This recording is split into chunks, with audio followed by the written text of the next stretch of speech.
This lesson, based on the Feldenkrais method, is going to help with your toes. You need to take your socks off so you can individuate each toe, and it's best on a hard floor. If you don't have a hard floor, you can find some kind of board or something to put under your foot. And you may want a footstool for the second part of this lesson. After your socks are off, just stroke your feet a little bit, putting one foot over the other just to activate the skin of your foot, both the bottom and the top. Just rubbing your foot. This is kind of nice. You don't need to use your hands for this part of the lesson. And then we'll start with your right foot. You're going to take your left foot and cross the ankle on top. And so that your outside edge of your left foot is on top of the right foot with the little toe between the big toe and the second toe. And you might not be able to soften your foot so that it's holding all the four toes, but you'll hold most of them. And then see if you can wiggle your big toe up and down. That might not be easy for you to do. And so you can bend forward and press with your left hand, press that big toe into the floor so that you can push against your fingers and then release and see if that makes it easier. If you can't bend to touch your toe, you can use a footstool and make this a little bit easier. You can also use the step. Put a chair near a step in your home, or you can use a box or something like that. So if that'll make it easier if you can't bend forward to press your hand onto the toe or reach under the toe. But I'm going to show this just with my foot on the floor, but I want to make sure if you can't bend easily, make some adaptations for you. Okay, so now coming back to that big toe, you can reach underneath it, so you can press your fingers into the floor or push down with your fingers and lift the toe. And then come away and see if it's easier to slide that big toe up against the edge of the left foot. And then leave it for a moment and then just bend through lifting the heel, tapping on the floor, and feel, does it feel a little easier just doing that tiny bit? And then cross your left foot on top again, over ankles on top of each other here, and hold your little toe and the edge of your foot so that you're on the third toe, so the second toe next to the big toe is free. Okay, second toe is free, and then you can press down on the second toe with your fingers and then press underneath. Now, when we do things for the first time, it's often a lot of effort. So see if you can notch it down. Let's think more like the octopus a little bit, who are slippery, sliding. Could we move our toes more supplely like them, the way they use their arms? So let's try by stroking your middle toe and treating it like it's smart. Not as smart as the octopus, but maybe smarter than we've been before. All right, now press down on that second toe and see if you can move your big toe. And then press down the big toe and see if you can move the second toe. So go back and forth, pressing down on the middle second toe there, and then the big toe. And then leave it and come back. And now you might notice just those two toes, is it easier to bend your foot? We'll continue. Bring the side of your left foot across once more so that now you're holding just the little toe and the fourth toe of your right foot. So you can wiggle the other three toes, the big second and third toe. Now hold down the big toe and the second toe. Can you move that third toe? It might be difficult. And then press the third toe down, and can you move the first big toe and the second toe? Maybe you can even wiggle those two against each other. And if you like, you can use both hands and kind of play a little bit and then come back. We don't want to do too much. Tap your heels. If you'd like, you can stand and walk around a little bit just to see what that's like and then come back. And now we're going to very gently, depending on how you balance, you're going to hold down your little toe with the top of your left foot. And be gentle with that little toe, and then wiggle the other 4 toes of your right foot. You can use your right hand to support yourself on your right leg, so you're not putting too much weight into that right foot. And now you can press down with individual toes just to feel how they move, but press on that 4th toe into the floor. You might even pick it up with your finger. That toe can be a little sleepy. Going on top of it and under it, and then holding down the other 3 and see, my little 4th toe is starting to wake up a little now. And I can use a little resistance with my finger. Press down on it and wiggle the other 3 toes. And then leave it and come back and bend your feet now. Tap your heels. Does it feel lighter in that right foot?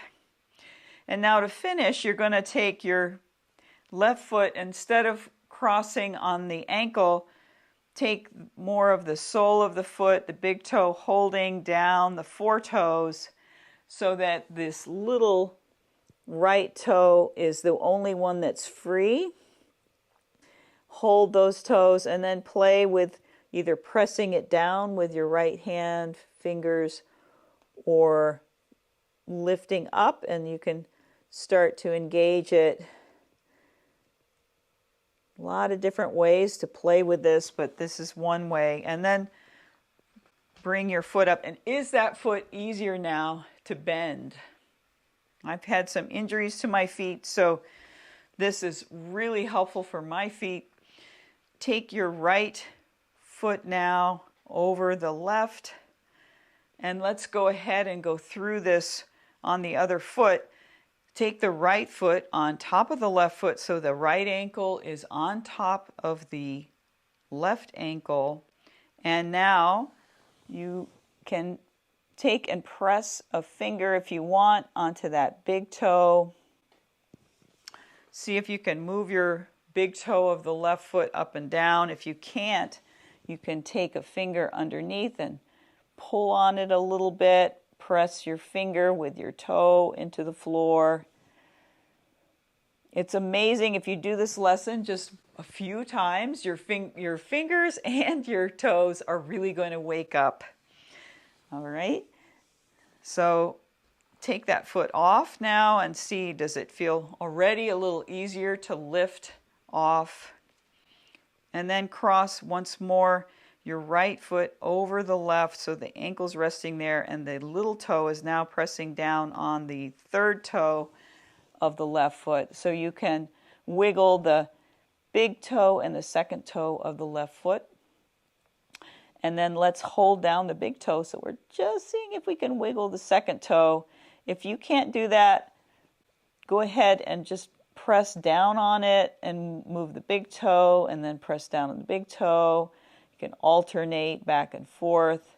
And then you can press down on the big toe and see if you can lift with your finger the 2nd toe, going a little quickly through this foot, but just see if you can now alternate the big toe and the 2nd toe. There's a lot of different ways you can explore that. And then take your foot off and tap your heels again. Okay, cross the right now over the left. Be careful not to put too much weight. If you find you're putting a lot of weight, you can slide your heel a little more forwards. And now wiggle the big toe, 2nd and 3rd toe. See if all 3 toes can wiggle there. hold down the big toe and the second toe and move the third toe up and down. Hold the third toe and move the big toe and the second toe.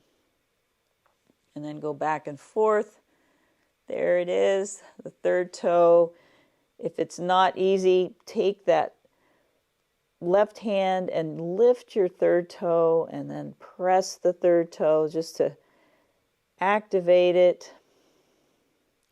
And then you can alternate lifting the big toe and the second toe and then the third toe. And rest again and feel the difference if you lift one heel and the other. Are they starting to bend easier in your ankles? And once more, let's come now so that we're holding the little toe, and be gentle with holding the little toe. I tend to slide my heel a little higher so I'm not putting so much weight. And can you wiggle now the 4 toes together, big, second, third, fourth. Hold down the first 3 so that we can access just the movement of the 4th toe. And you can pull with your left fingers or push into that toe and lift the 1st, 2nd, and 3rd toe just to separate them. All right, and then come back and feel the difference. Now this takes time, so if you feel like, whoa, I can't feel very much, just keep coming back to this lesson. So now take your right foot, pivot, and take your big right toe so it's holding down the 4th toe, 3rd, 2nd, and the big toe. And now we got the little toe of the left foot. You can press it into the floor. You can lift it with the finger. Okay? And a lot of times these toes are a little sleepy, so you can very gently just activating it. Sometimes I'll take my big toe of the right foot and stroke into that toe. There's a lot of ways to wake that up. And then you could take your fingers if you want and alternate moving the little toe with the 4 toes. There's lots of ways to do that. And now go ahead and lift the heel and down and feel the difference. And they should feel a lot more independent, each toe. And if we were to ever even remotely become as flexible as the octopus, this independence is necessary, that we can really feel each digit. So when you finish this lesson, come and stand, walk around, notice how it feels, and let me know. I love your comments. Thanks for subscribing. And the octopus has so much to teach us as humans of how to listen, how to feel, how to coordinate, and how to get along. All right, take care. See you next time. Now just watch those arms and see how flexible these octopuses are. Wouldn't you like to move like that? Look at that. Each arm independent.